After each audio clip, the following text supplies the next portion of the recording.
శిల్పి వాస్తు ప్రేక్షకులకు నమస్కారం అండి. ఈరోజు మనం ఈశాన్య దోషం లేదంటే ఈశాన్య లోపం, ఈశాన్య తెగింపు, అంటే ఈశాన్యం తెగడం, ఈ టాపిక్ మీద తెలుసుకుందాం. ఈస్ట్ ఫేసింగ్ హౌస్ అనుకోండి, ఇది ఒక ఈస్ట్ ఫేసింగ్ హౌస్ అనుకుంటే 9/9 గ్రిడ్. చాలామంది ఈశాన్యంలో కార్ పార్కింగ్ కోసం ఇలా చేస్తూ ఉంటారండి. అంటే పైన స్లాబ్ అంతా ఉంటుంది, ఓకే, ఈశాన్యంలో పిల్లర్ వేసుకుంటారు, ఈశాన్యాన్ని ఇలాగా తెగిపోతుందండి. అది ఇంట్లోకి అంతర్భాగం కాదు, వాస్తు పురుష మండలి 9/9 గ్రిడ్కి అంతర్భాగం కాకుండా ఇది ఓపెన్లో ఉంటుందండి. ఇది ఇలా ఉండడం వల్ల ఏమవుతుందంటే ఆ ఇంట్లో పిల్లల చదువులు ఖచ్చితంగా వెనకబడతారండి.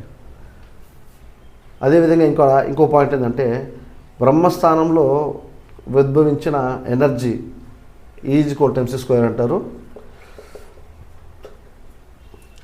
అంటే ఇక్కడ ఎనర్జీ అనేది కార్నర్స్ హిట్ అవుతుందండి. హిట్ అయ్యి మళ్ళీ ఇలా పాస్ అవుతూ ఉంటుంది.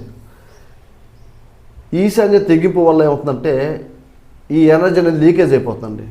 అంటే ఆ ఇల్లు అంత శక్తివంతంగా ఉండదు. దీనివల్ల మానసికంగా చాలా ఇబ్బంది పడతారండి. పిల్లల చదువుల మీద ఈ ఎఫెక్ట్ ఎక్కువ పడుతుంది.